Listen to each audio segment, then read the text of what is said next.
Ocean, raise our hands up for our Creator, whoever we believe in Him, giving thanks for this day, giving thanks for the ability for us to live, to walk, to talk, to see, to hear.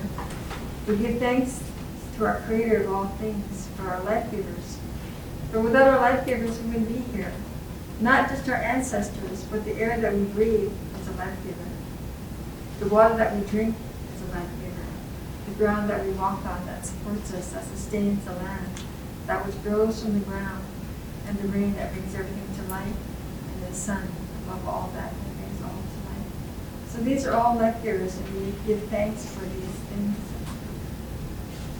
We raise our hands also to the people of this territory, the Musqueam people, the Tsleil-Waututh people, the Squamish people. We raise our hands.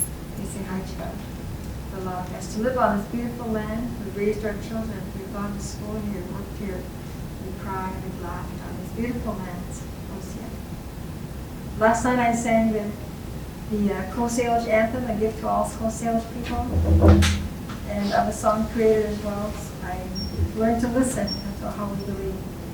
And this song came to me at a great time of need. And it's called the Sun Song, Song for Our Son.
As each people came into being, they were put on a land that looks like them, and given a language that sounds like that land, describes that land in relationship to all those things. As each thing came into being, it was given its own ceremony. So that's how we know our relatives. And when we know all those things, we know how to do our ceremonies to keep the balance between those things.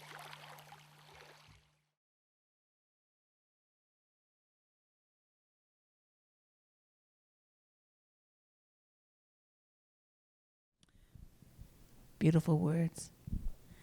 Welcome, everyone. My name is Kim Haxton. I'm Potawatomi. I am from a place called Wasauksing, and I am a settler here on these beautiful lands in this territory. And it's a real honor to be a part of this series, to host and to hear other people's stories, you know. And last night, I see Renee up there, and Renee, and there was a couple of other people, and shared stories of, they came over the mountains, and it was really beautiful, their work. And tonight is a little bit different because we've got people that are from the coast, you know, and we don't always recognize that as settlers. You know, what does that actually mean as people from the coast? And it's very distinct. And so I want to introduce everybody, or I want you to introduce yourselves, and who you are as you bring yourself into the room, who you are, who your people are, and a gift that you've received from your ancestors. I see you looking at me. Hajkasiam. Anta Zukamawat. My Indian name is Zukamawat. I just finished eating before I came, so excuse me. Everyone knows me as Kat Norris. My given names are Kathy Anastasia Norris. My grandmother loved the story of the Russian princesses, so she wanted me to be named Catherine Anastasia Norris. But yeah, I am very Coast Salish, but also on my mother's side, I'm Coast Salish from one of the Gulf Islands, Lyackson, and her great-great-grandfather, my great-great-great-grandfather, was full-blooded Scottish. I learned this when, as an activist, speaking and talking about my people, and I would say, "Hello, everyone. My name is Kat Norris, and I'd like to say that I'm 4 shades brown." Exactly. And so my auntie one night, she asked me, "So how do you even start talking?" I couldn't even get up in front of a crowd, not even in front of a classroom. So I told her that's something I say just to make people laugh. And she goes, "Kathy, don't you know that your great-great-great-grandfather was full-blooded Scottish?" And I said, "No, he wasn't." "Yes, he was." And like I prided myself on being 4 shades of brown. So she showed me a picture, and he looks like a taller, skinnier version of Harrison Ford in Raiders of the Lost Ark. Like, oh, so I said, that's why I like what is that movie with that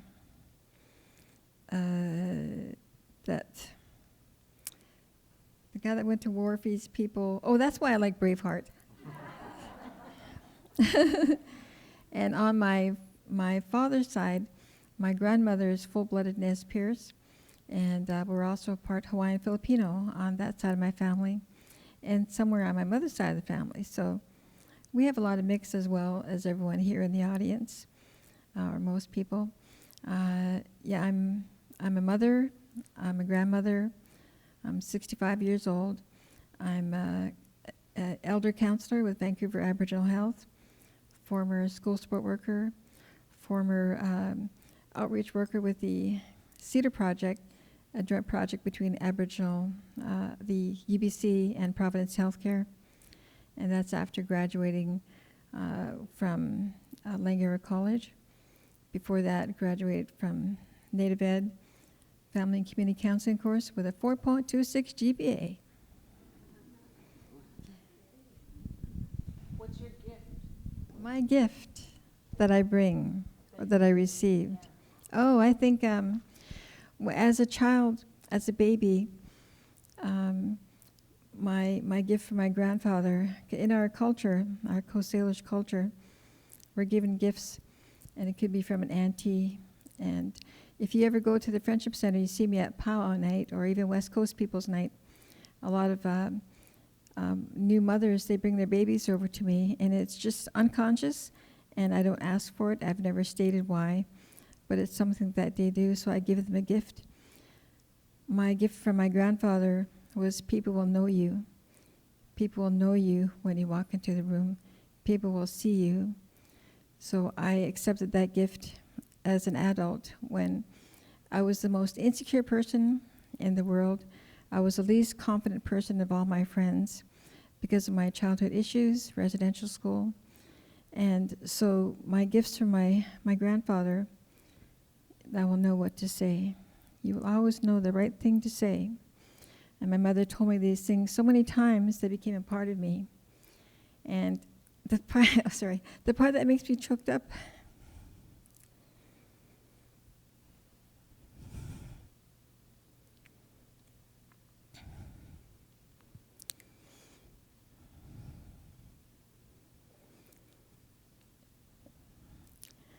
I've always talked about my grandfather, but I didn't really know him.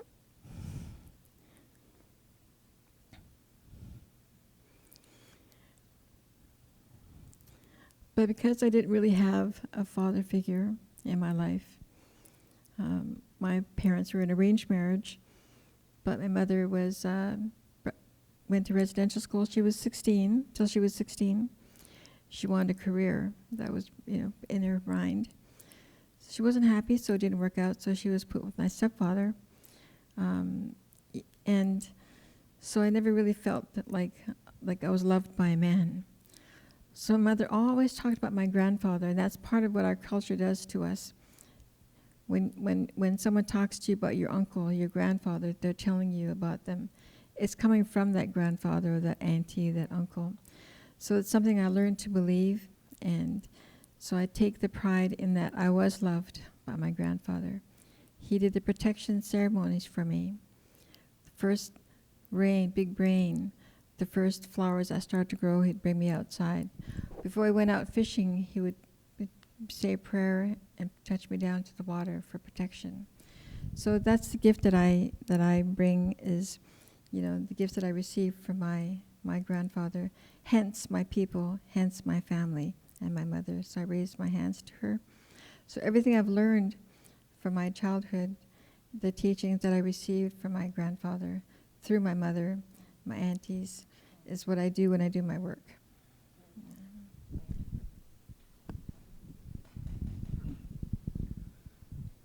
The island is can the Jocelyn is can hat losses. My brothers, my sisters, all you good people, I'm very happy to talk with you. The is hat agen. Katsakas diu kwalagen. Zatlanas hat I udi agem. Kansanga hinudika ang. Iskan koda hangas. Iskan katu kun. Kansanga hinudika ang. Heidelberg's dos agem. I'm of the northern Haidas. East are lava rocks that have been fused together, symbolizing something very old and sort of a suggestion of a complete unit unto itself. And I'm from the Eagle tribe. My crest is an eagle with two heads. Atlanas.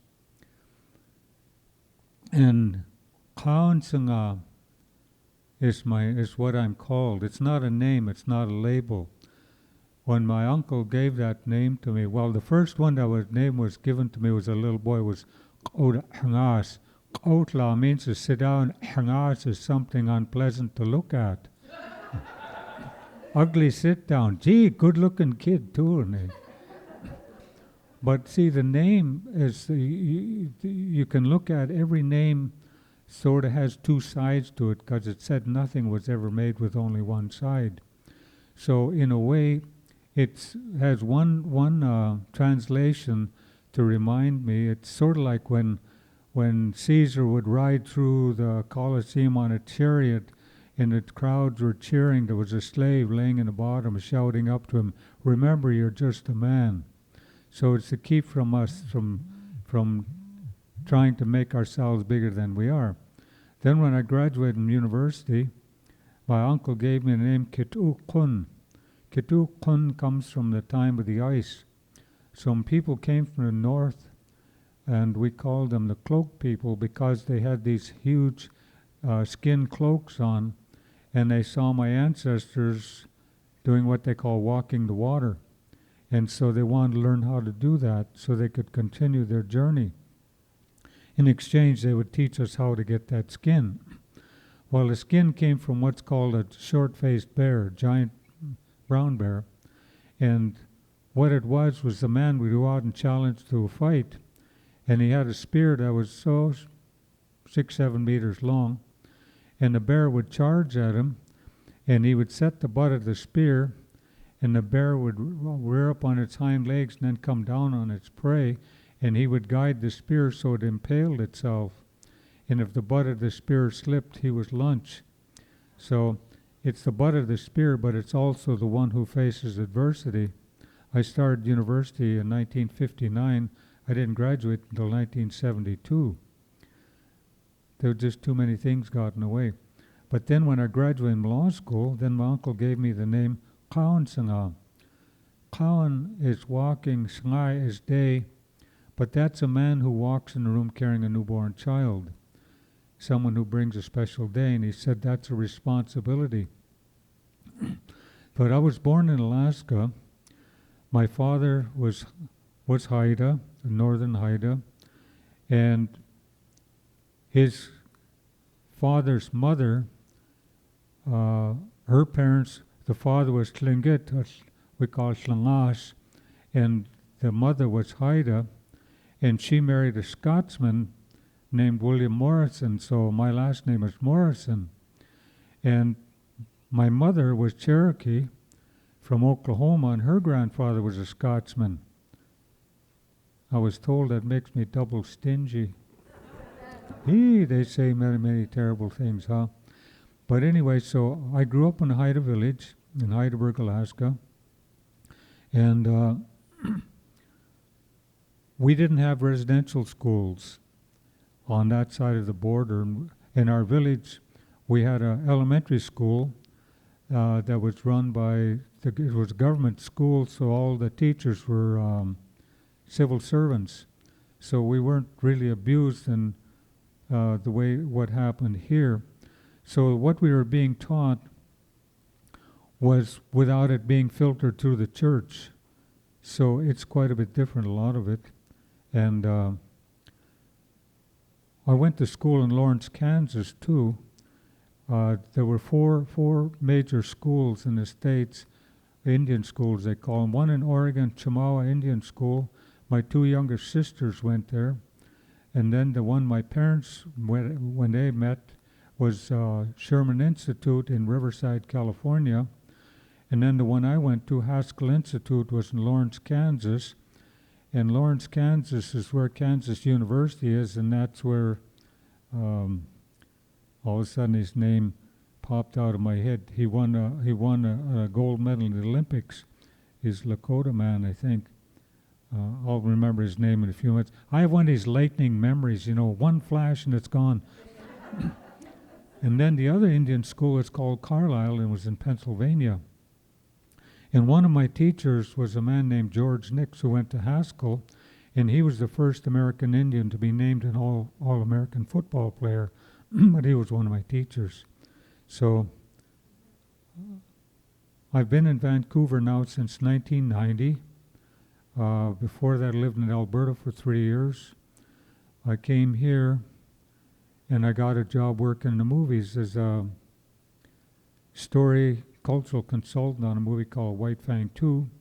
And then they kept me for Man of the House, and then I went down to the States. They called me to work on this Free Willy 2. And I came back, and I got a call to work on the X-Files as a story consultant. And I thought, my God, these people are all crazy. I could be king. So that's what I did for 17 years. So anyway, so I've been here, and the gift, I guess I might say that I was given. I was selected at birth, and at 3 years old, my grandfather, who was born in 1878, took me to meet the history keepers. Actually, it's a term, it's a very long name that translates to, he always remembers what happened way over there. So they started my training then, and they taught me how to strengthen my memory, how to remember things, and that's really stood me in good stead. And what I'd really like to be able to do is to work with young people and teach them those techniques that were taught to me. And the only ones who were taught the history were the ones of us that were selected at birth. And then our responsibility was to take the histories and create myths so that the lessons learned by that historic event would be in that myth. And so people were free to change it to however they wanted the message to go. But if we tell them the history, they change the history, so they didn't teach the history. And to my knowledge, I'm the last one. So I guess that's what my gift was give them the ability to remember things. But I forgot. See, that's the other thing, is you have to be able to, your life begins the first time you laugh at yourself. And see, when you laugh, your mind is hot. You're going to hear everything. You're not going to censor anything. So that's what they would do to us. Thank you. Hi, everyone. My name's Ronnie Dean Harris. The ancestors know me as Kwala and Malithuk, two names I got when I was quite young. Kwala comes from a place called Skowlitz. It's right where the Harrison River meets the Fraser River. My great-grandfather gave me that name when I was about 5 years old. And it's the male version of my mom and my sister's name, who their name is Kwalathwet. And then when I was 11, I was given another name at a ceremony in Musqueam in 1991, and that the name is Melithuk. And Melithuk was the name of Chief James, who was a chief at Yale around in 1914. He testified in the Royal Commission in 1914, and so he was very vocal about salmon fishing and our rights in land way back in the days. And so I was given this privilege of carrying that name and forever telling you his story. What am I supposed to talk about again? Oh yeah, so my families come from Stalo, Statlium, Inklakabuk territories. More specifically, my 3 times great-grandfather is Chief Coquitlam, where the town of Coquitlam gets its name from. So if you live there, you're welcome. My other family comes from Seabird Island, Yale, Spuzzum, Mount Currie, Port Douglas. My one white ancestor, I'll tell you about him. His name was George Perrier, and he was the judge in the McGowan's War. I was leaving this portfolio, like I do a lot of genealogical family research, and I was like, I've got one white ancestor somewhere, and I was like, I'll research him down the road somewhere, and I just found out he was the justice of the peace during this bloodless war. You guys probably learned it in like history 11 or 12, McGowan's War. That's my ancestor. That's my one white ancestor. So I'm French Canadian. So I'm an expert on French Canadian now that I've learned about my French Canadian ancestor. So I grew up in a place called Albion, British Columbia, which is in Maple Ridge. It's a small racist fishing town, and I got out of there as soon as I could. When I came here to the city, I was probably about 13. I started sneaking out of Albion when I was about 12 years old, and I would sneak out to after-hours clubs and try to find breakdancing and rap and b-boying and stuff. And I stayed here. I've been here. Well, I moved to the city when I was about 13. I left here in 2014. So, and my first dream was trying to be a rap star. That was what I wanted to do.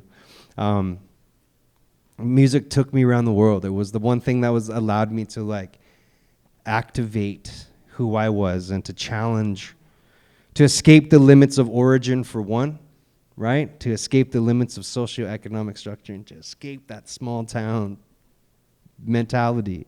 And so, hip hop allowed me to create a character in which I could not be this skinny-legged Indian kid who didn't have a father, and I could be bigger than life. And so hip hop got me on television. So I did a television show called Moccasin Flats, where I played a rapping drug dealer, and then I did another film called The Road Forward, where I worked with Rosemary, where I did a homage to George Manuel in that film. And so right now I actually am the voice of Dad, aka Walter, on a PBS series called Molly of Denali, which is the first TV series in U.S. history to have an Indigenous girl as the lead, and it's an animated series based on a little Alaskan girl, and so I play her dad. Now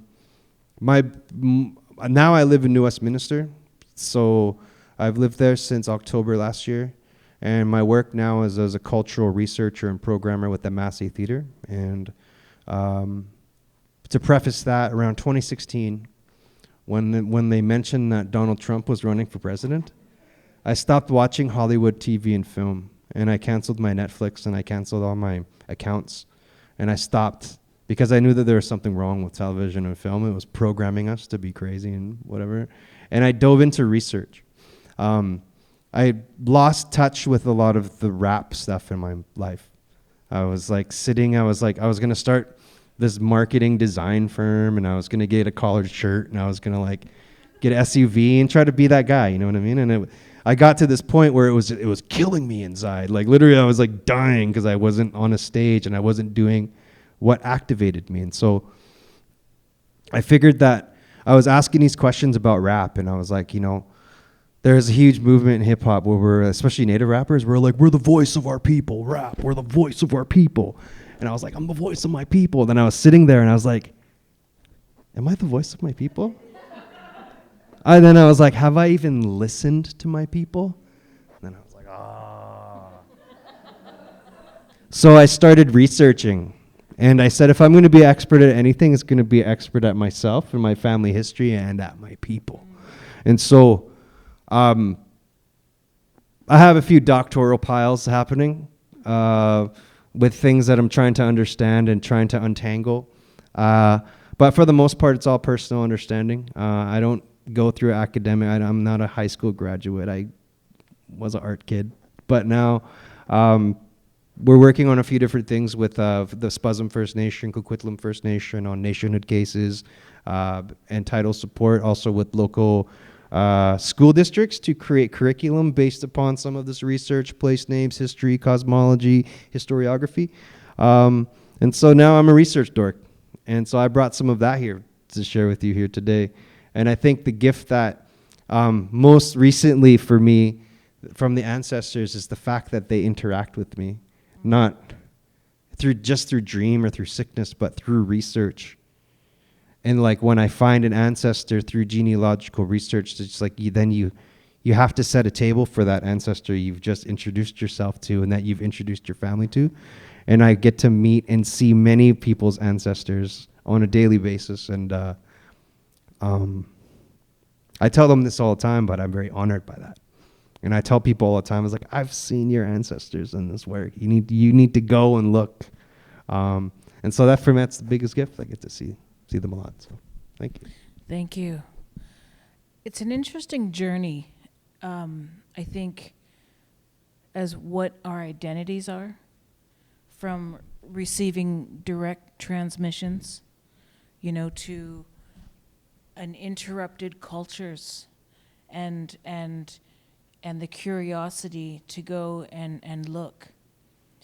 And I loved how you said in the opening thing, Woody, that was Woody's voice, about the land teaches us how to be. And I mean, you said it obviously way better. But I also want to bring to light that the relationship to that, there's an obligation and a responsibility to the land. And I want to acknowledge our brothers and sisters on the eastern shores, the Mi'kmaq territory, and the work that they're doing, their inherent rights that are being violated, and it breaks my heart. I also want to acknowledge our brothers and sisters on the Haudenosaunee territory of New Caledonia, who are also standing up for their territory. As well, that brings us here with the Secwepemc and the Wet'suwet'en people. And we could probably keep on going all around Turtle Island and different places. But I just want to really bring that into light, because there's something about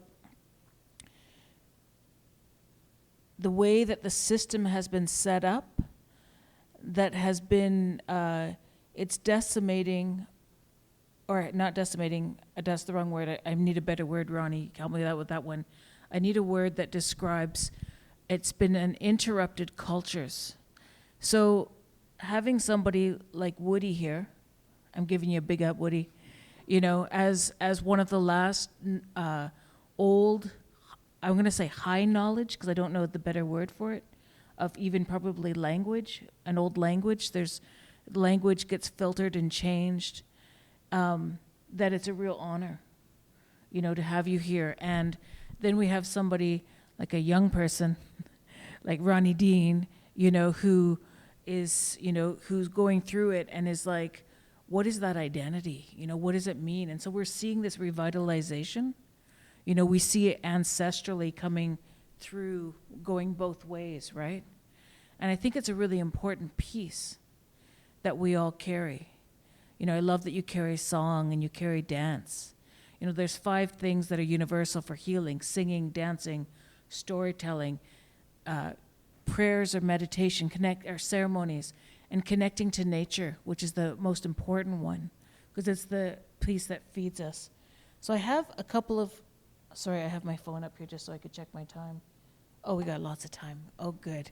I was a little bit worried. I'm like, okay, because I'm with a group of talkers tonight. I thought they were talkers last night, but I'm like, okay. The protocol. There's a protocol in our worlds where you just don't interrupt people, and you sit And sometimes, when we're in the colonial time of you've got an hour and a half and 3 people, and I'm like, oh, this is going to be some bad. But we talked about it before, so maybe I would like to start. My first one is actually about your story of connection to land and on your territory or here and what that means to you. So, Kat, I'm going to start with you again, please. Thank you. So I just wanted to take a moment to honor those in the audience. In our Salish culture, when you come in, this is our house right now. You're all witnesses to the work that we're doing today. It's work, for, just to get here, but it's also part of our work as 3 Indigenous people, learning to understand our culture and our ways and the why of our people's struggle. And, I come as someone who I'm more known as an activist and, before I am, as a performer. And, I'm very honored that I'm sitting here, as someone who was formerly very silent. Ever since I was a child, we lived on our little island called Valdez Island. A lot of people know it as a place to go, and it's similar to the island itself, Vancouver Island. When you see the ads, come to the island, we always say, we don't want people to come to the island. Come to Nanaimo. Nanaimo says, no, we don't want you to come to Nanaimo because it's getting more and more congested. And I grew up on the island until I was a toddler, and then we kept going back every spring and summer for hunting and to visit my grandfather, who lived in one of the houses there, and we had oil lamps, wood stove. The kids' our job was to collect kindling for the wood stove, and that was our big job. And our mother would always have us, okay, get ready, go, in our language. And so we'd all run to see who would get the most. She was tricky to get us to go gather, do our job. And our other job was to, bring water into the pail. So we just had, smaller pails and dippers.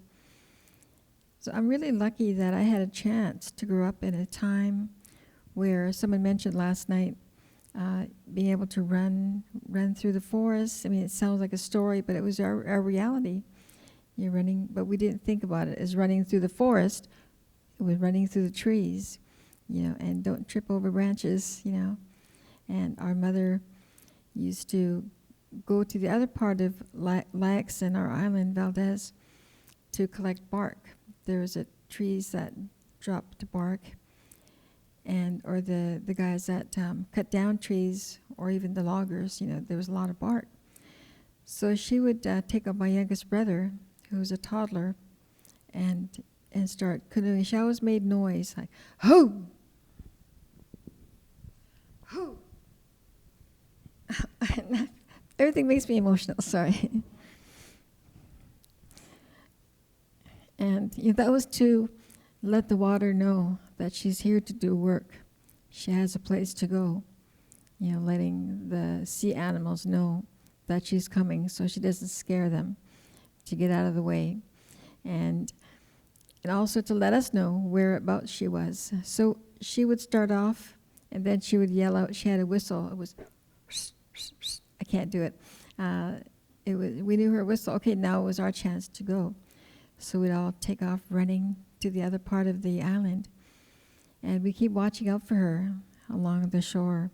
And we ran, and we were about, I would say about a good 100 feet up. And we kept an eye out for her to make sure she was okay. She kept an eye out for us to make sure we were okay.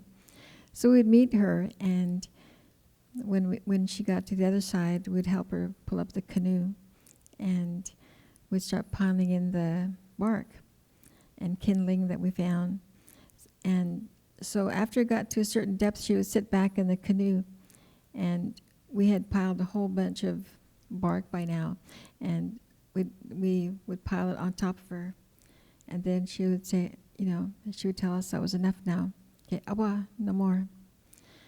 So we would push her out, and we were scared because the water was this much from the top of the canoe. And she'd start off back to the other side.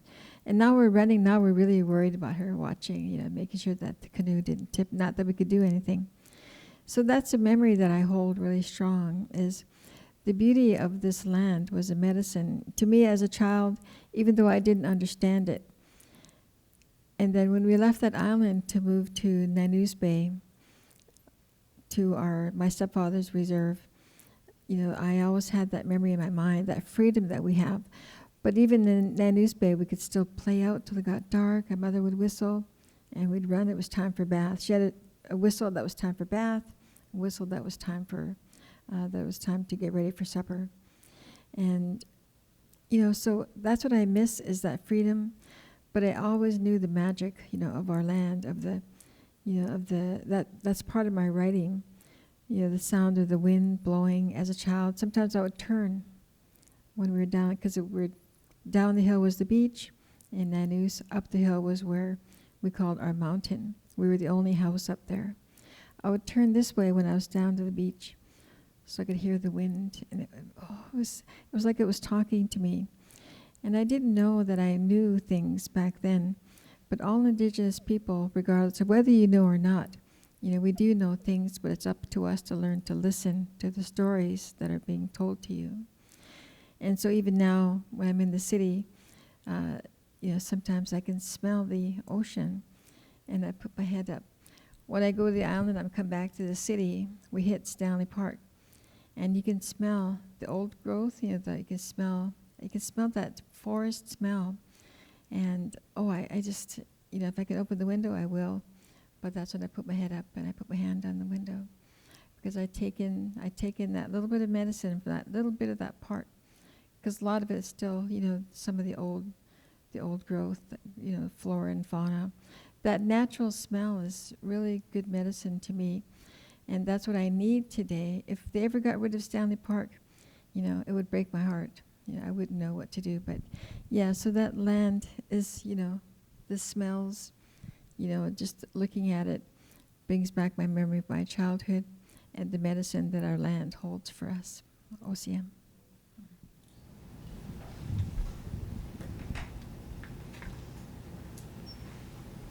What was the question? Tell me about the land. Tell me about the land of your home, and tell me about maybe then about the land here, if there's a connection for you.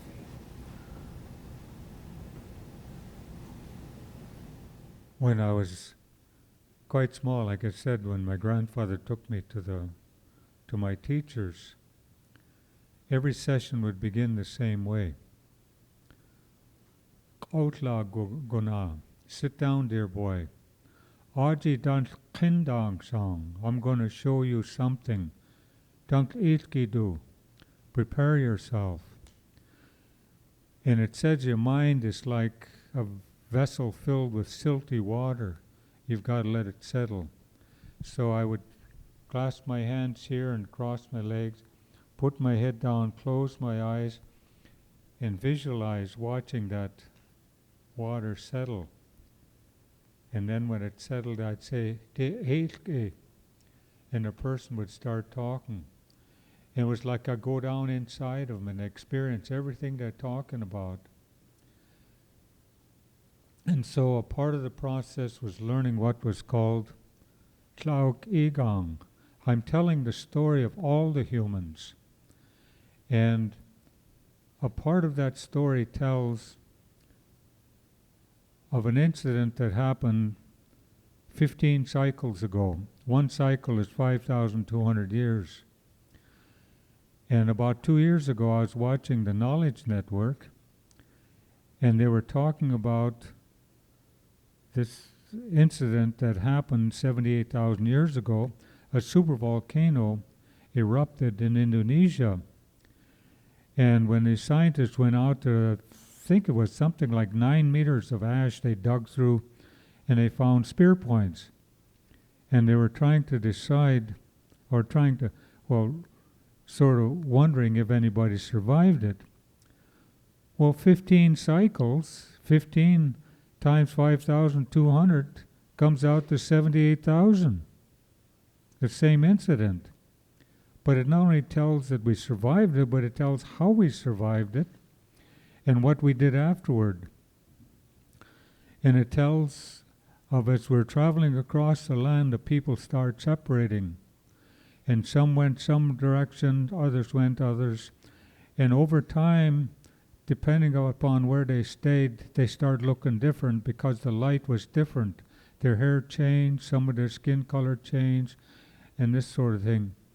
And as we were traveling, trying to get away from all that ashes and try to find life, when they come across water, sometimes they drink it, they'd get sick or die. But they noticed that when the birds would wash themselves in that water, if the water beat it up on the feathers, they could drink it. It was probably okay to drink. But if it didn't, they couldn't drink it. So one person was given the responsibility of carrying the feathers, looking for life.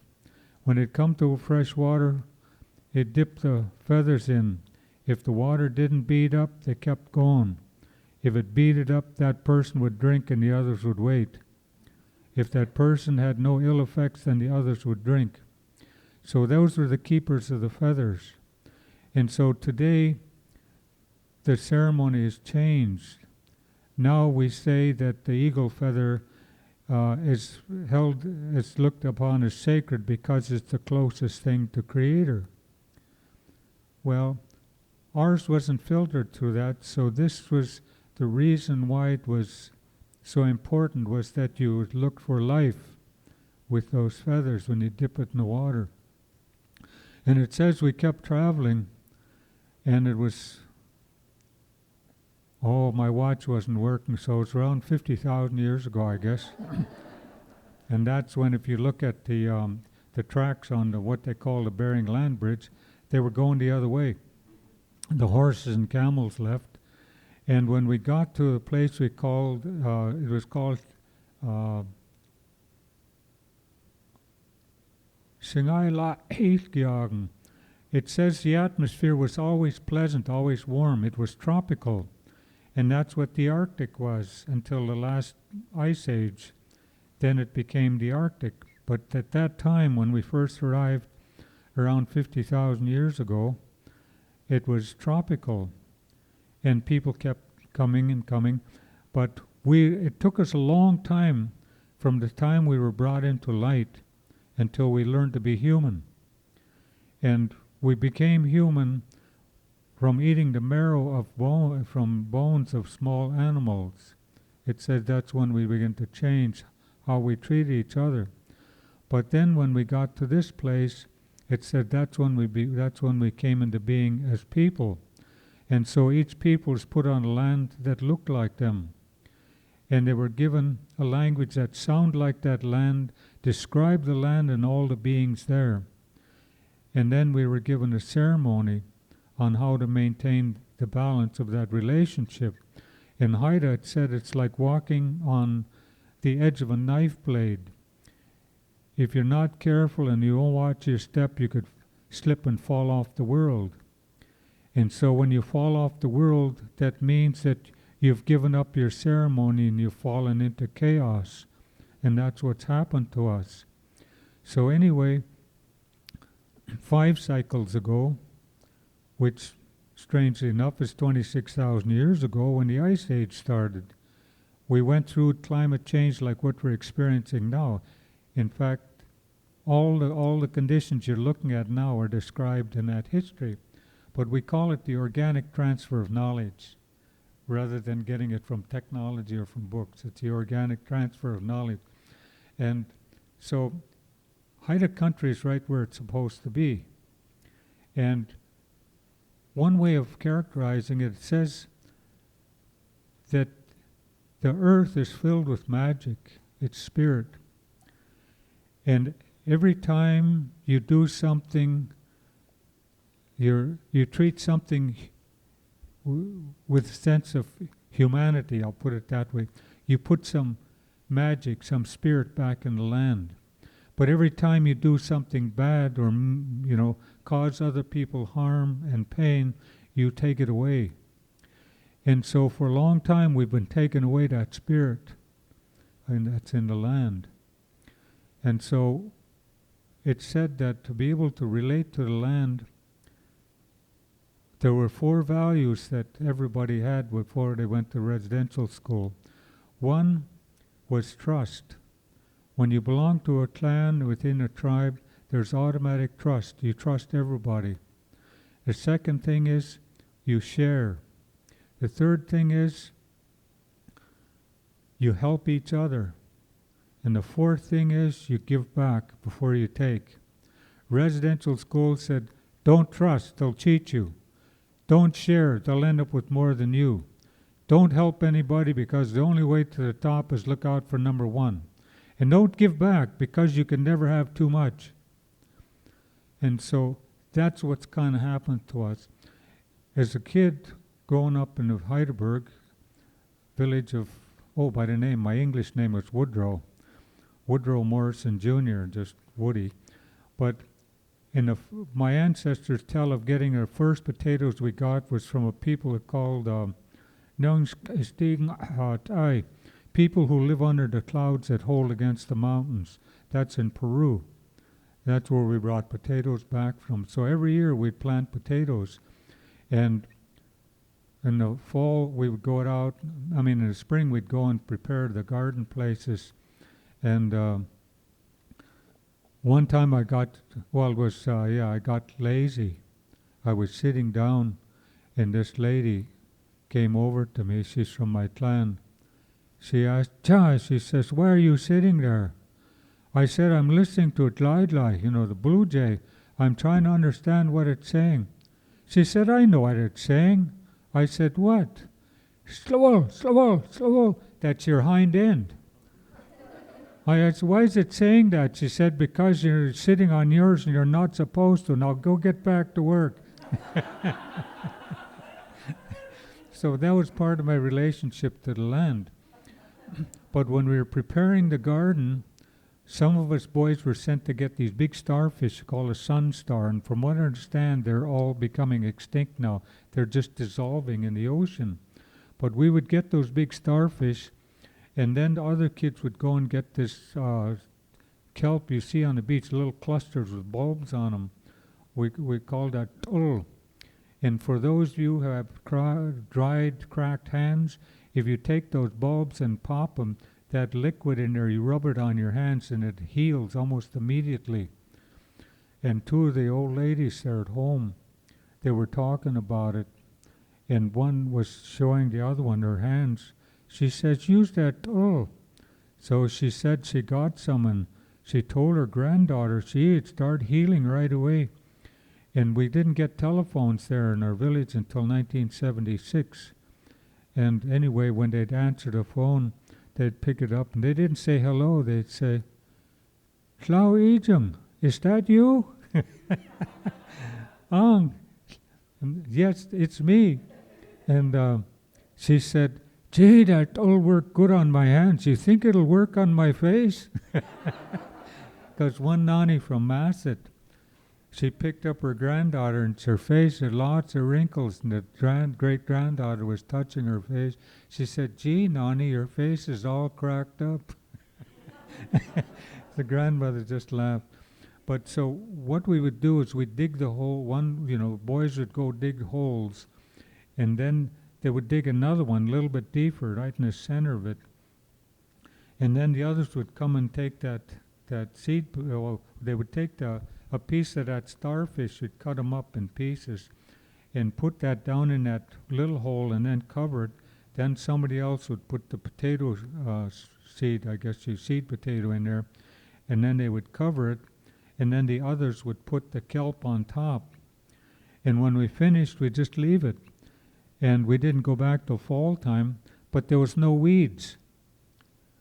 The kelp and the starfish were providing, nitrogen. And these things, then we'd have to go dig them up in the fall time. And we had a elementary school that went through grade 8, and then from there we had to go away to a boarding school. So there were no teenagers in the village, but lots of kids. And so we grade 8s too at Christmas time was our we had to go cut down, get the Christmas tree. So we're always relating to the land one way or another, whether it was digging clams, going to get octopus, and then fishing and planting things. So there was always this feeling that I belong to it rather than it belongs to me. Real estate is when it belongs to you, but earth is when you belong to it. So that's my relationship to it. Would somebody get my t-shirt that says, "Help, I'm talking and can't stop"?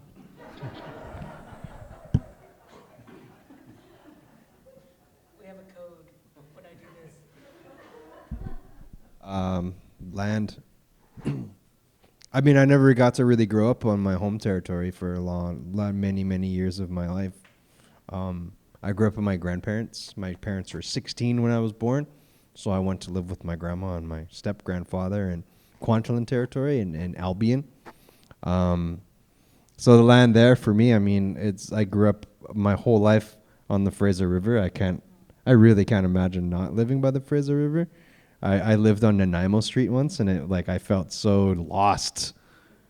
Like I just didn't know what was going on. People were like, "What's happening on the river?" I was like, "I don't know. It might as well be a million miles away." My grandfather had the same color eyes as the river is. 2 of my grandfathers, right? For me, like the rivers, I think has become very important.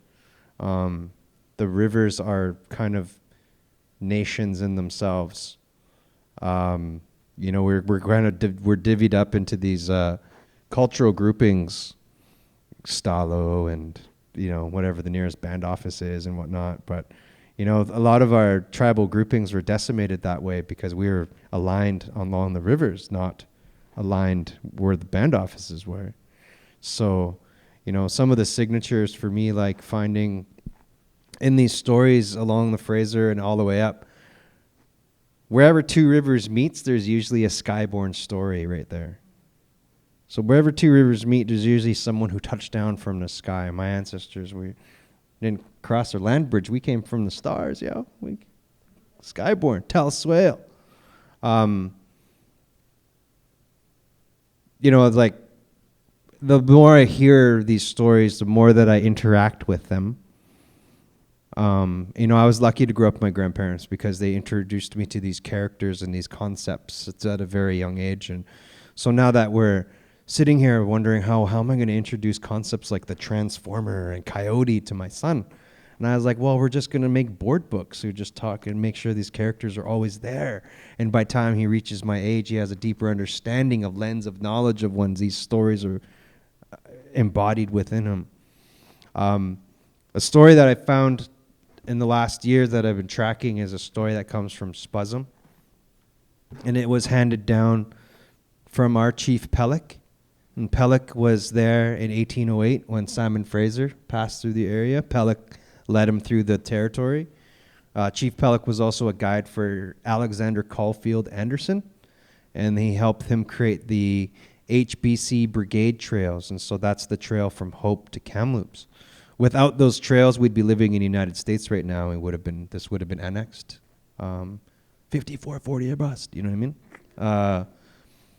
But Pellick handed down a story about a guy who was coming of his age, and he's supposed to find a wife, and his mom's like, "You better go find a wife," right? So you go and you find her, and he was sad, and so sends him off, and he goes to this lake, and he's crying, and he's sad, and all of a sudden he looks, and these beautiful girls come down from the sky. And they have these beautiful wings and these dresses, and they're playing these flutes, and they go and they bathe themselves in this lake. And he goes and he watches them, and he's hiding out. And he does this for another 4 days. And on he goes home, and he's like, "I see these girls, and I'm going to take this one as my wife." And so through those 4 days he's watching them, he noticed that the young one always gets out last. And so when she goes to get out, he grabs her wings or whatever, her dress that they flew away, and keeps her as a wife, and takes her home, and it's like, Mom, I found a wife. Awesome, right? Like, whatever you do, don't give her the wing thing, because she'll leave us. Okay? And so years go by, they have a son, and she gets homesick, obviously, for her space family or whatever. And so she talks mother-in-law into giving back the wing. Hey, just let me try it. Just let me show you how it works, and it'll get back. And then so she does, and she takes the boy and goes back. And he comes back and says, "What did you do, Mom?" Oh. And so he goes to see his uncle. His uncle, in short, gives him like this lesson on how to create like a spaceship, to go to this place to find his wife, and he does it. And he gets back, and the father-in-law's like, "Crap, you made it here. Awesome. Okay. You can have her, but you can't sleep with her till 4 days." And obviously he breaks that rule, and she has to go back home. And we don't have happy endings all the time in our stories, and that was the end of it. So that's like the gist of the story. The symbology and syntax I haven't figured out yet. What that means in the contemporary lens of our understanding of reality, I don't know. It's a weird love story. It's a space story. But this is a space story that was told by our ancestors on the top of Mount Baker 11,000, 12,000 years ago when the floods were there. And this story is also common to the ancestors of Capilano and Chief Katsilano. When I asked Gabe George about this story, he goes, "We have that story." And so these markers, these cultural markers to me, where people are like, "Oh, that's interesting," I'm like, we've been here. And so when we think about gifts, and we talk about back to gifts, and one of the signatures, one of the tropes or concepts or symbols in the stories that always comes up in these old stories is what I like to refer to as the spark in the shell. The spark in a shell was always like a granny or an auntie or an old lady or something would have this spark in a shell, and it's a seashell with tinder inside and fire.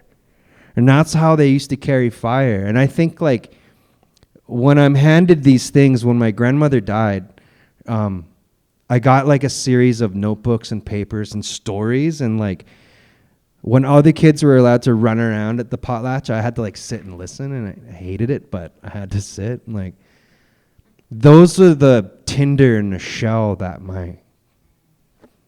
they handed me. And so my job is to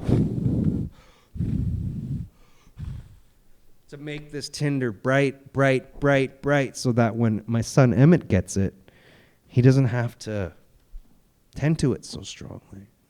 And that when he starts to warm himself by these stories, by this understanding, by this consciousness, it's not in the realms of survival like we've been going through.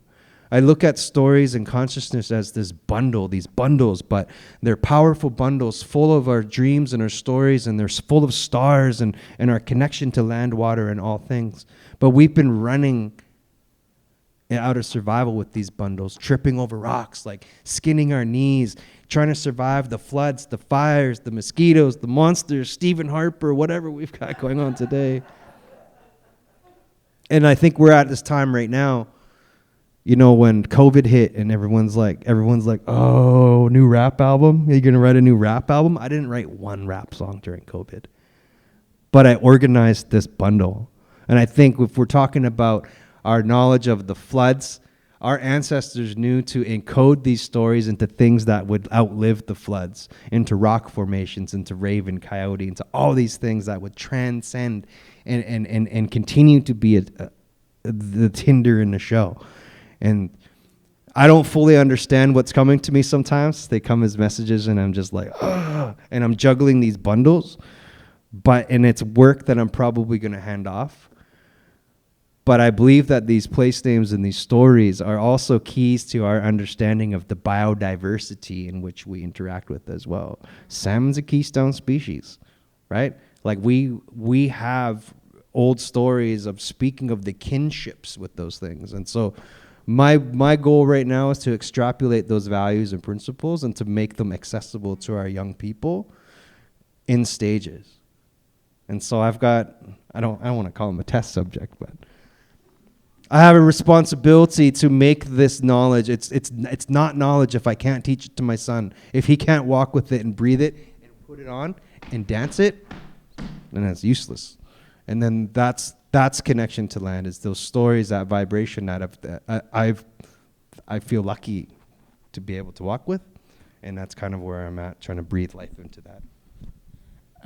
That's a great answer, Ronnie Dean. Amazing.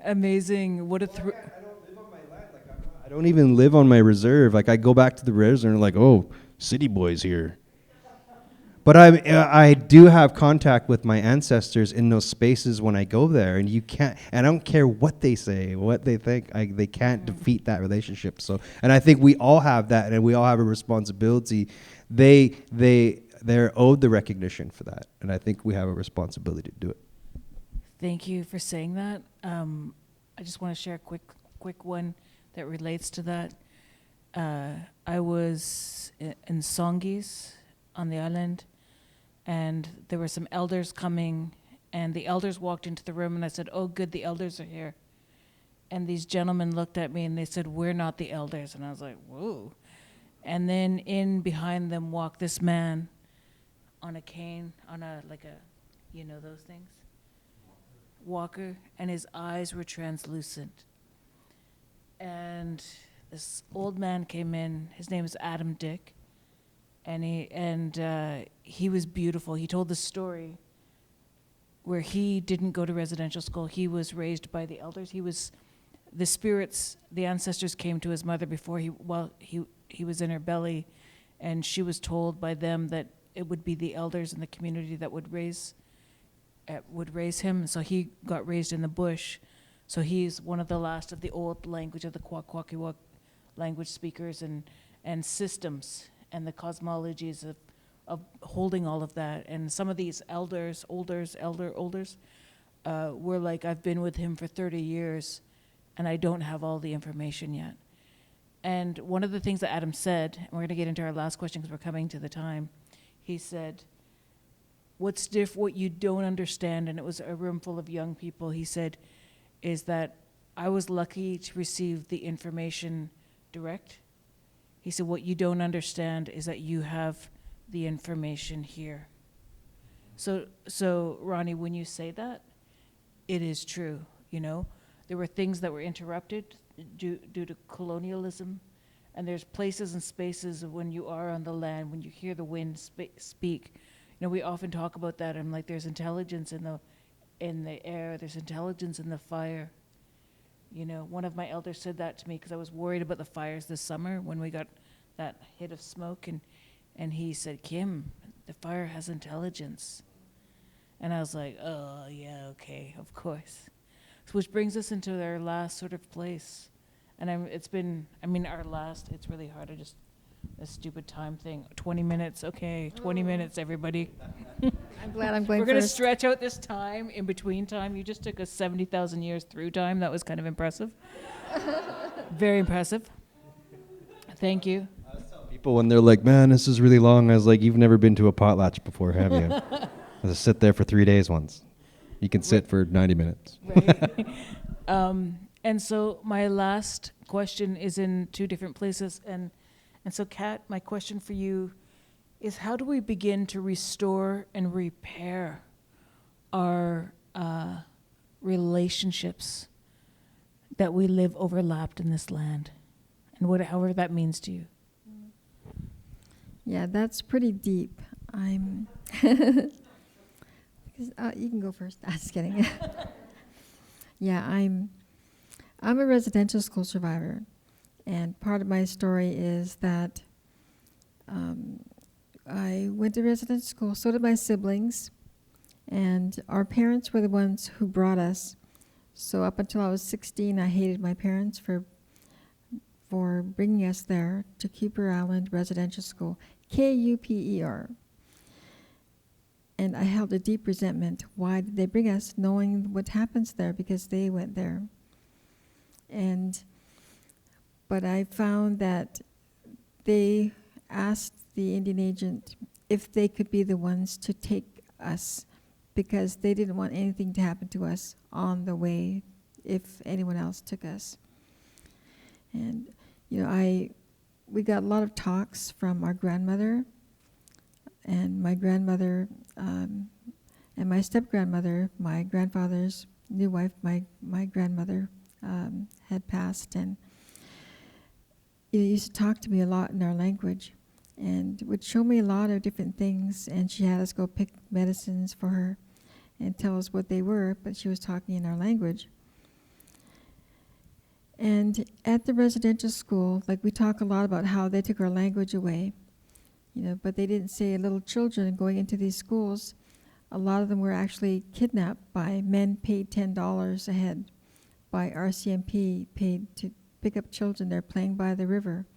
They're just out to play, and they'd grab these kids and throw them in a truck and take them to these schools. And if, say, for example, in Musqueam, if they picked them up from there, they wouldn't take them to a school in Vancouver. They'd go all the way to Lil'wat to a residential school, you know, far away. A lot of parents died trying to find their children, died of a broken heart. Because you look at the news today, kids are being kidnapped, and the parents are on the news crying. You know, where was the news for our parents when our children, you know, as were kidnapped?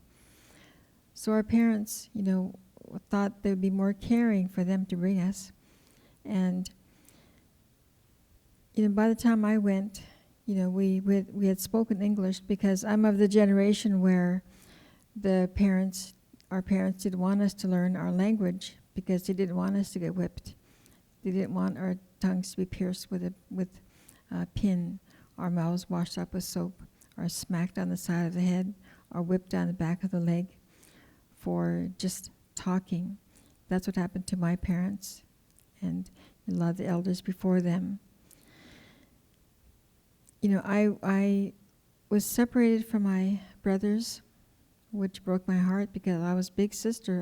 Nobody messes with my siblings. Even today, I will talk to anyone that hurts my siblings, my brothers. And when they took them away, I said, "Oh no, they stay with me." And the nun looked back at me, "No, they're coming with me." And she said, "No, they're coming with me." I said, "But they stay with me." I tried to use my big voice. That was the last time I could talk to my brothers. In those schools, they separate you from your siblings. They separate us in terms of gender, and you're not allowed to talk to them. It was my youngest brother's birthday, and I ran over. They were walking past the girls' side, and I was warned by other kids, you know, but I don't care. It's his birthday. But when I got there, all the boys were marching, all dressed like Polanka, and you know, in little tiny gray sweaters with a line down the side, the hair cut short like Polanka. And I went like this. And I looked at him. Happy birthday. I just kind of mouthed, and he looked, you know, and we both made a little eye movement, and I got dragged back, you know, into the dorm. You know, so there's a lot of separation of our siblings like that. We went into the school like, you know, we used to run around like puppy dogs, roll around and play. You know, my brothers would jump beside me in bed and read Archie comic books, you know, and we'd run until we were sweating and playing, and we'd lay back in the grass, and we'd talk. I don't remember what we talked about. Remember this, remember that. But after we came out, we were different people, and we felt uncomfortable sitting beside each other because all of us went through something. You know, so I'm someone who I'm very thankful that despite the fact that I, you know, was separated from emotionally and in terms of trust, you know, from my family, from my extended family, you know, that I was still brought up with teachings. My mother took us away here to Vancouver. That's why we ended up here, to get away from the residential schools. But what happened was a lot of her family and relatives were actually, you know, lived over here on this side, but they were all intergenerational, all involved in alcohol, and she had to protect us from them. So we moved to Seattle, to our auntie's place in Seattle, and then we moved from there to California because Seattle wasn't far enough.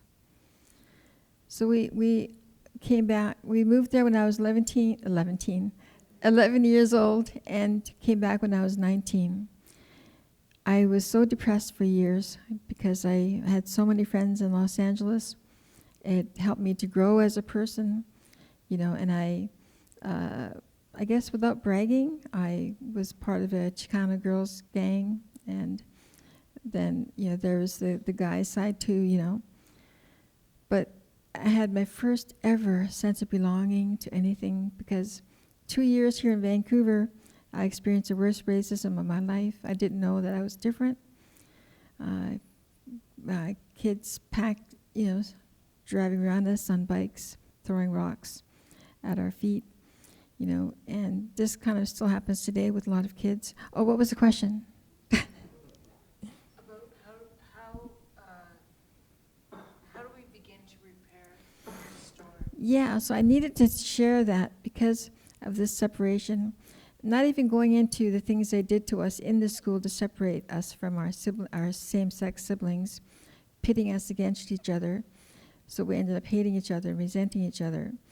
So how do I repair as an Indigenous woman who's experienced residential school and intergenerational abuse as well? I fought hard for my sense of self. I fought hard for my confidence. I fought hard, to have a voice. I took theater, radio and television broadcasting at Columbia Academy. I took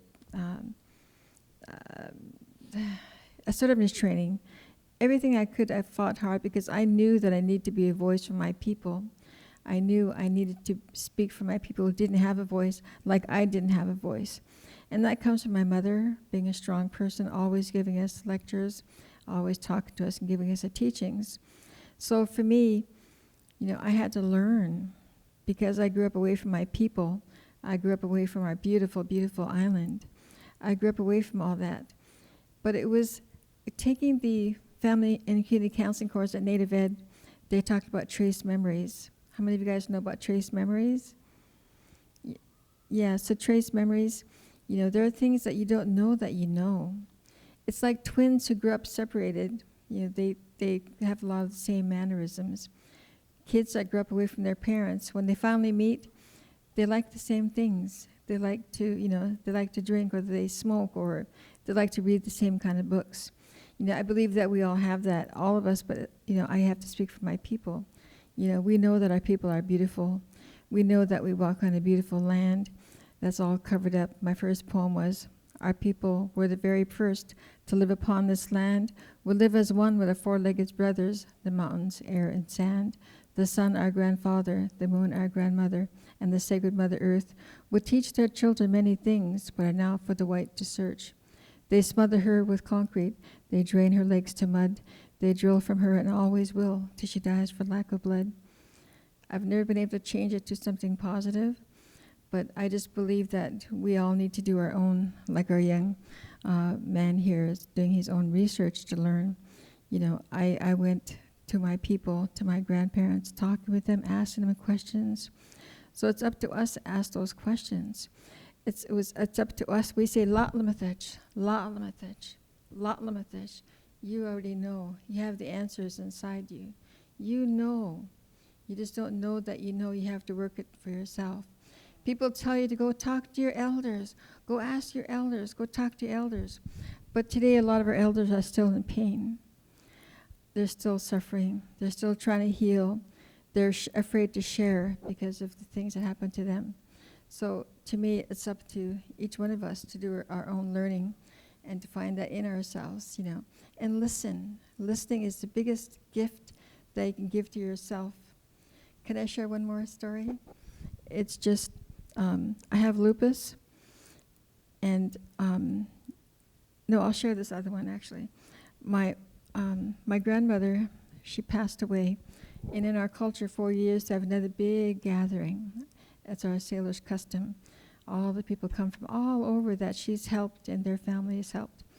And I couldn't make it because my son was sick. And I was okay, I'm not going to the island, my son was sick. But I still felt bad, and I hope they know that my son's sick. I'm not just there because I don't want to be there. And so I'm changing the rag on his head, and all of a sudden I hear, I'm on the 3rd floor of a house on Charles and Commercial. Now there are condos there. So I panicked. I'm like, ooh, sounds like there's someone coming in. But I thought, there's no stairs, there's no balcony. Oh, it's just the wind. Yeah, so I'm rocking my son. Oh, gee, what if someone has a ladder? So I put my son down and said, Mommy, will be right back. I opened the curtain. When I opened the curtain, the window rattled again. I heard the wind, woo, like that. And the window, boom, it like exploded out. And I screamed. These 2 boys that were walking by, they screamed, they ran. And to make a longer story short, I'll move forward to the next day. My sister called and told me how everything went, how it went. There's so many people there. All I wanted to tell her was, guess what happened last night? And so it was really weird. And she goes, Kathy, what time was that? And I told her what time it was. And she goes, Kathy, you'll never guess what happened. That's the time they're showing our grandma's picture around the fire. That's a big, giant picture, the last time we could see her face. And they took it around. And then when they took her photo around, the family all following behind her, a big wind went through the big house. And she, oh, Kathy, it sounded just like that. And all people, ooh, they're making noise. And the fire was crackling and the ashes were flying up. And I started crying. I cried because I knew that what our ancestors tell us, our old people tell us, your ancestors walk with you. Your ancestors walk with you. Your ancestors walk with you. So that's when I learned to believe that, my grandmother, my sister said, Kathy, she was with you. She was telling you it's okay. I just felt loved because a lot of us in my generation and our next generation as well, a lot of us didn't really feel loved. Our parents were struggling emotionally, PTSD, depression, etc. So that's when I really felt loved. And I started to believe my mother because she said, you always learn everything the hard way. And we both start laughing.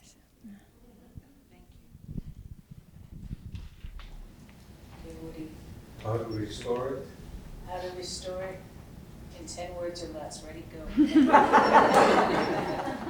Well, see, you made a mistake when you asked me to say few words, because in Haida that means 1 hour.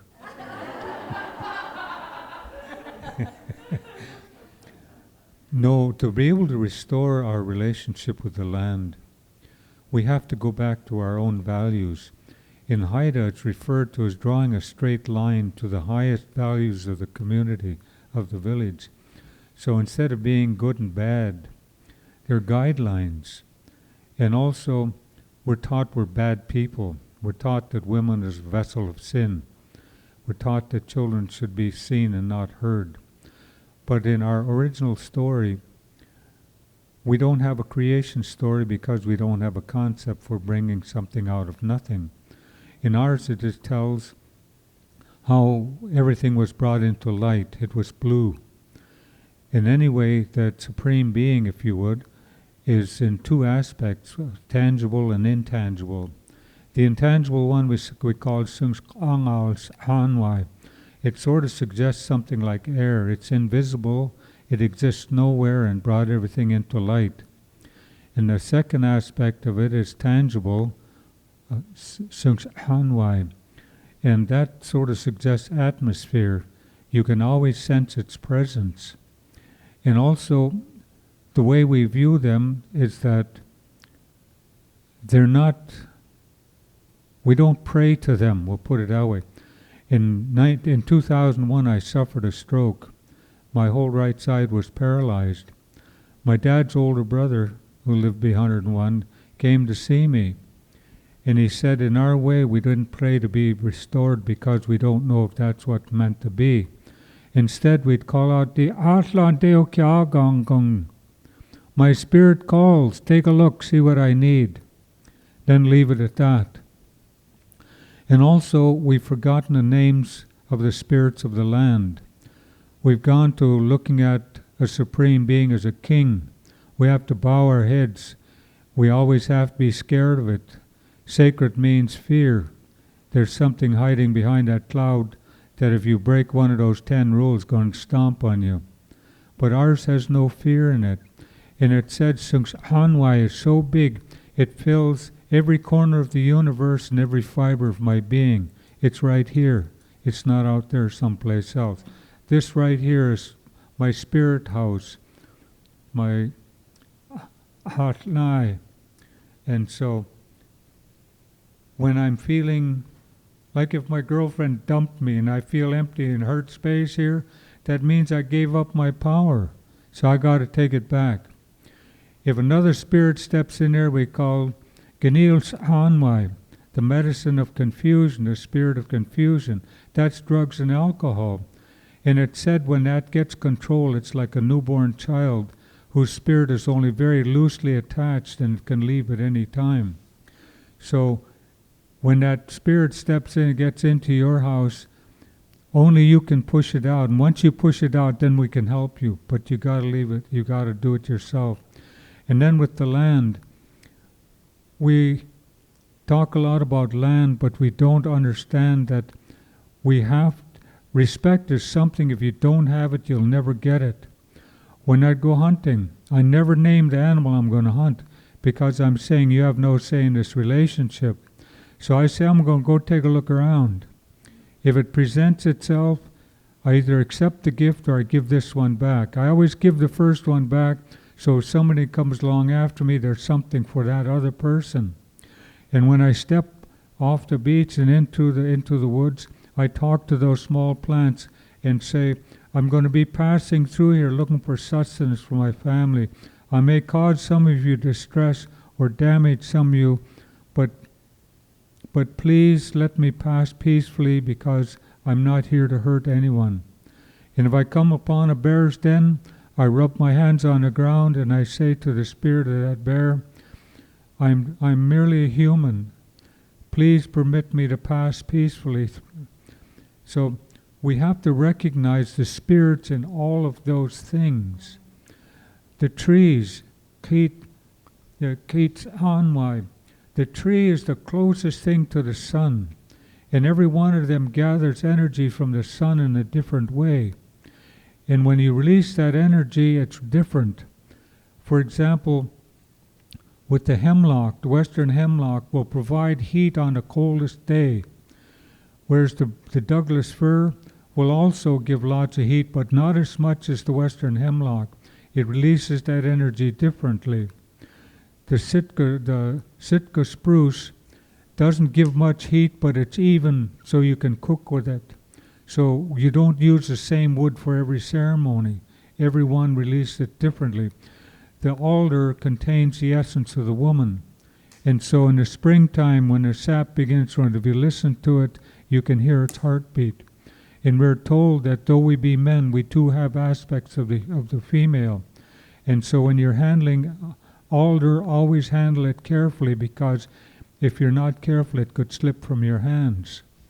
And so we didn't have any problem with gender. Gender was very simple.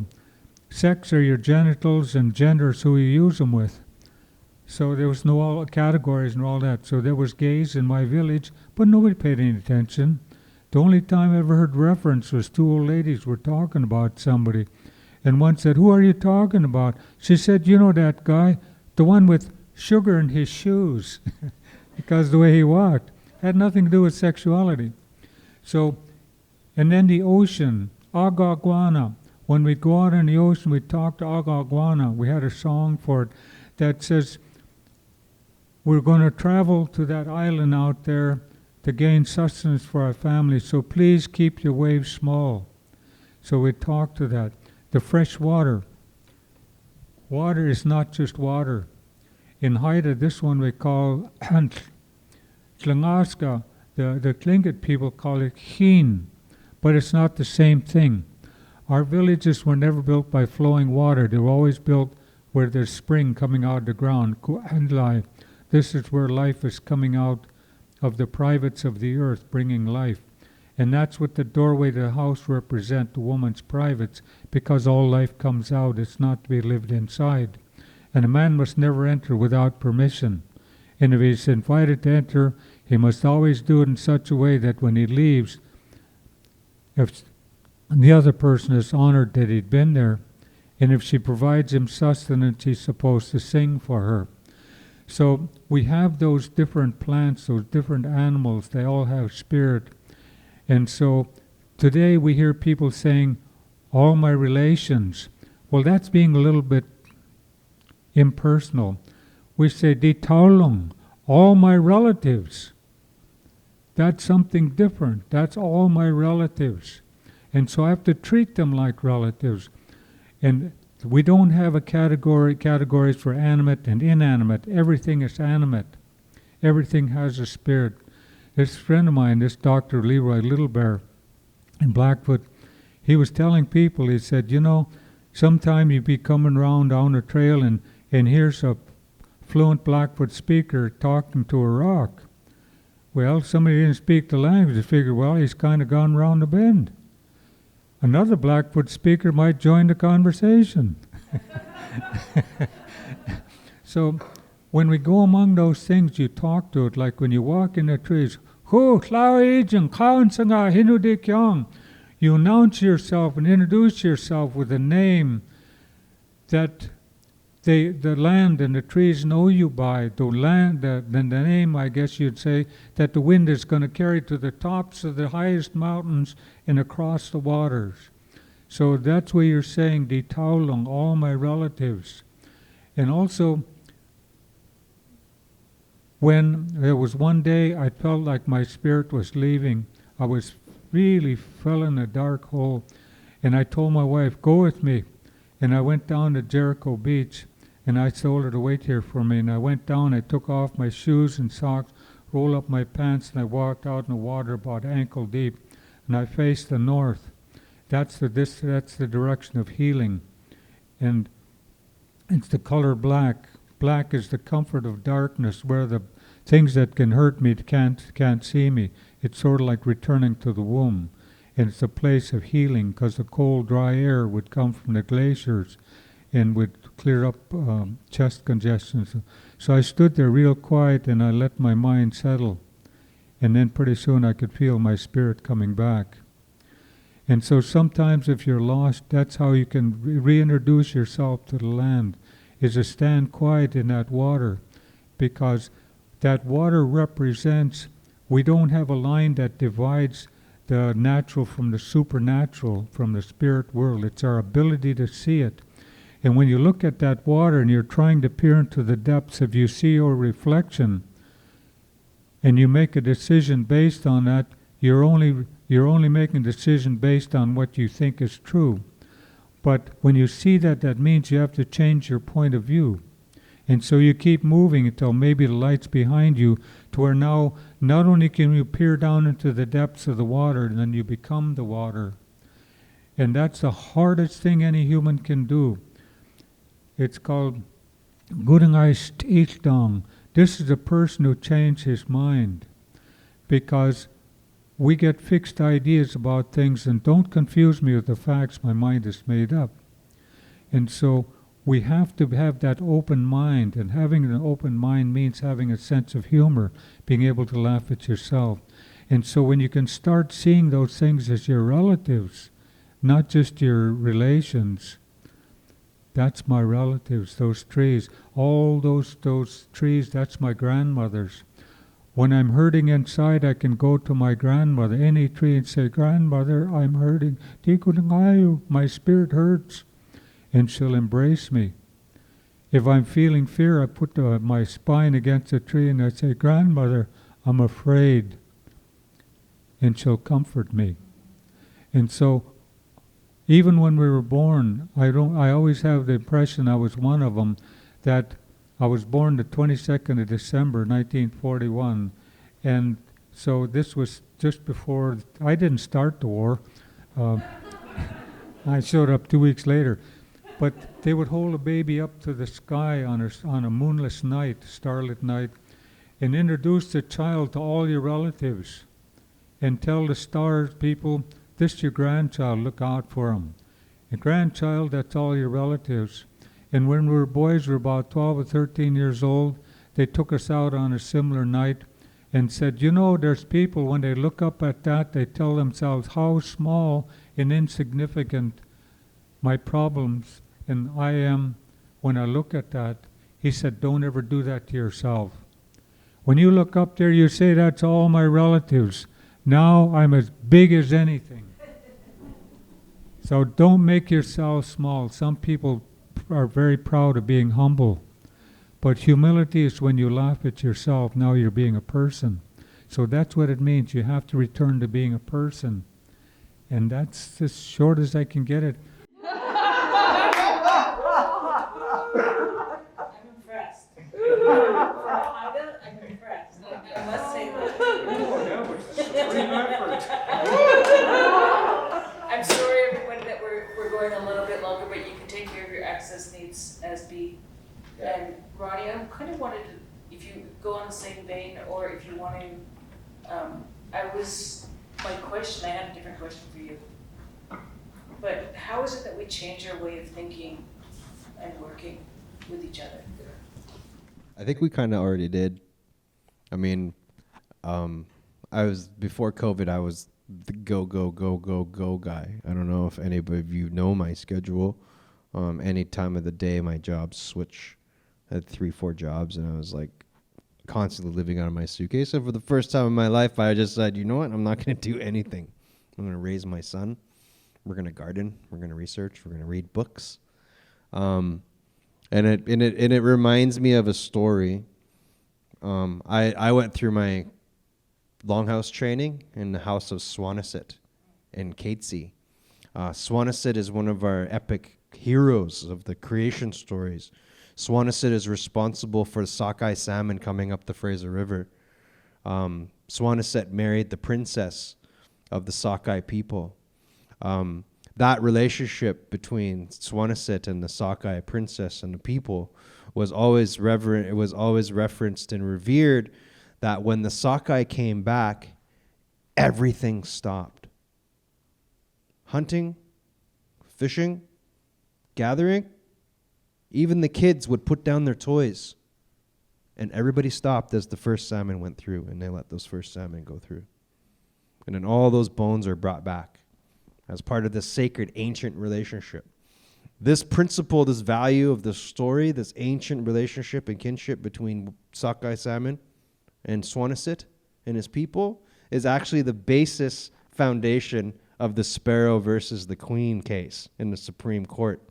And so when we're looking at land, title, reverence, our understanding of extrapolating these values and principles of legalities from our ancient stories and putting them into these Supreme Court cases. And this is, for this land back stuff, we need to know the vibration of these stories and who they are. I went through my spiritual training in the House of Swanisset.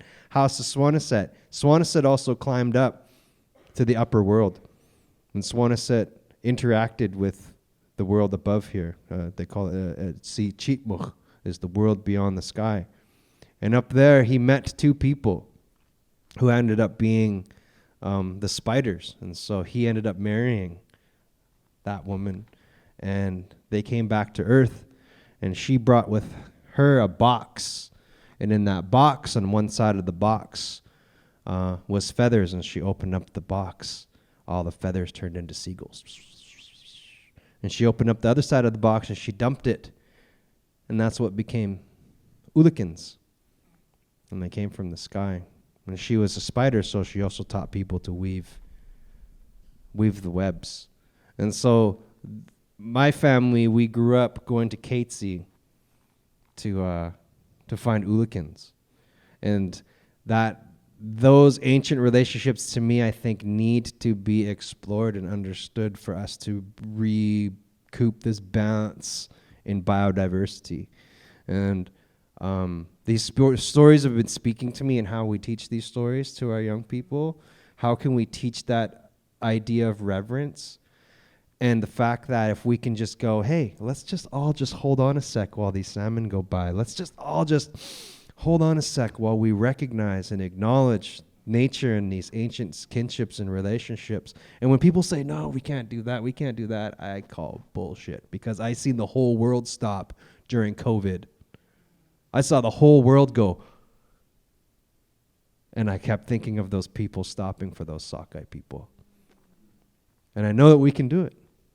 If we did that once every week, just hold on, everyone, just hold on. We could actually create change. But we're under capitalism's pressures to produce and to be cool, to be the most woke, right? We need to shift our relationship to those things and understand that we're intruders upon this relationship between wild salmon and sockeye and sturgeon, because nobody mentions Oolakins and sturgeon, so I mention them all the time. And reframing how we do things. And so talking about Swanisset and talking about ancient gifts from the sky, I'm very honored to sit here with all of you. And I knew you guys were going to be here, and so I brought gifts from the river and from another place. And because of COVID, a lot of the herring eggs didn't go to Asia, and so I got a whole bunch of it for cheap and awesome. So I brought herring eggs and Oolakins for you guys because I love you guys, and I'm honored to sit here and speak with you. I'm a young guy in my mind, but these are Oolakins and herring eggs from this year, so I wanted to bring this to you guys, and that's how I'm going to end my time here. Thank you. Thank you. What an amazing evening. I know we've kind of gone over time, and there was supposed to be an open moment. Thank you. A moment of questions for the audience. And there's a part of me that, I'm looking at Rosemary, but there's a part of me that I think what we have been given tonight, the gifts that we've been given, are the ones that will take us into dreams and one to savor. Is that, Donna, I can see you. That's good. Yeah. So thank you, everyone, for your time and for your hearts for coming here. Thank you. Thank you, Kat. Thank you, Ronnie Dean, always. I carry you in my teachings a lot when I travel around as well. Your name comes up a lot. And I want to thank Rosemary. I want to thank April. I want to thank Donna. I want to thank the tech team up there. Yeah. And all of you for coming to witness this. Thank you. Thank you for accepting our gift.